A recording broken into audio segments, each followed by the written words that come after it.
wants to be, and I've been really supportive of that, and that's created an opportunity for another top order player, and it's a great opportunity to get Bubba back into the squad. He's likely to bat at 3, so it's a role that I'm very confident that he'll be able to do well, and it also gives our squad some options coming into the World Cup. Coach, Haris is dropped. He getting so many chances as a wicketkeeper opener. So you do think that his career is maybe over from the T20 squad as Usman back in the squad? And what is the future plannings of your side about coming World Cup? Look, Ahmed Harris has had a lot of opportunity in recent times, and I think he'll be the first to admit that he hasn't grabbed those opportunities.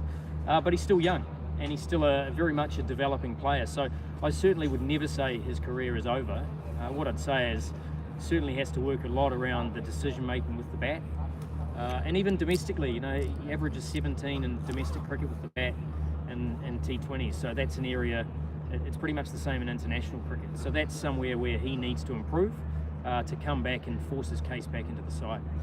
Usman Khan is a very good player of spin, and I think we see our wicketkeeper batting more through the middle than at the top, and that's obviously playing the spin in Sri Lanka is going to be a huge component for the World Cup. So hence why Usman Khan has got the opportunity during this series.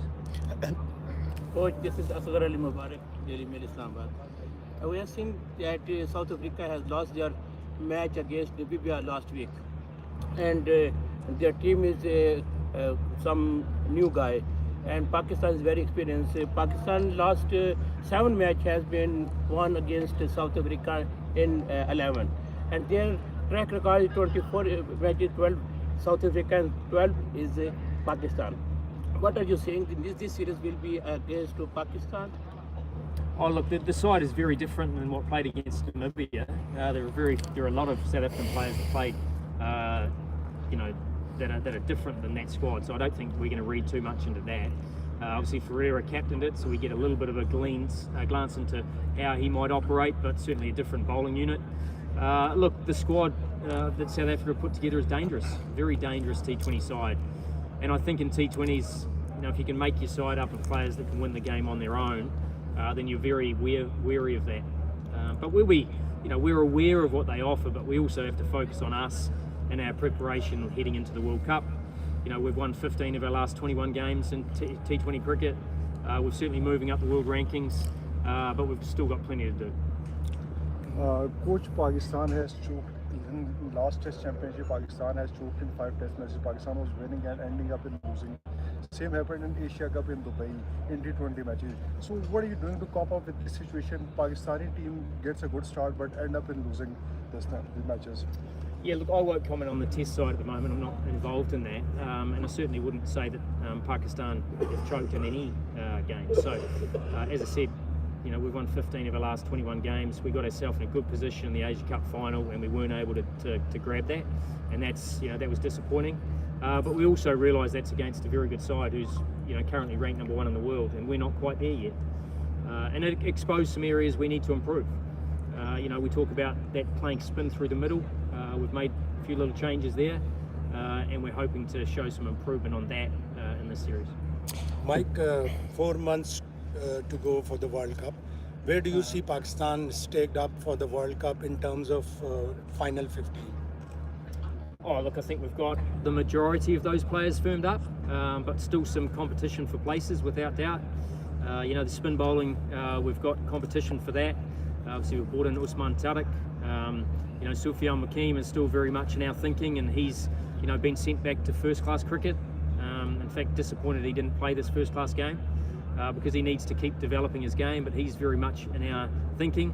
Usman Tariq is an exciting prospect for us to bring a point of difference. And then the wicket-keeping is obviously a competitive spot. We've brought in Usman Tariq, and then from a top-order spot, with Faka coming back, that's going to create some competition as well. So, look, we're pretty close to where we will end up, but we need to use this series and the Tri-Series to help, give us options so that whether it be form or injury, we've got competition for places. Coach, this is Shakir Basim. Over the years, we have seen that Pakistan have only one impact player in T20, and that is Fakhar Zaman. What is the reason behind dropping Fakhar? I've just said he hasn't been dropped. He's playing in the ODIs, and the reason why he's not playing in the T20s was that a conversation between Fakhar and I, he needed to work on his game in first-class cricket to be able to come back to the one-day competition. So he certainly hasn't been dropped. Thank you so much. Thank you. Thank you. Thank you, coach.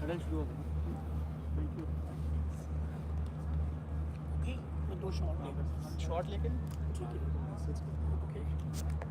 जी साला भाई 2-3 फुटी लगी This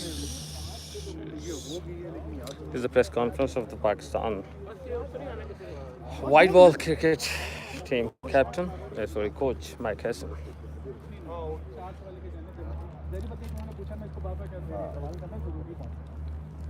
अभी भी उसकी जो है ना वो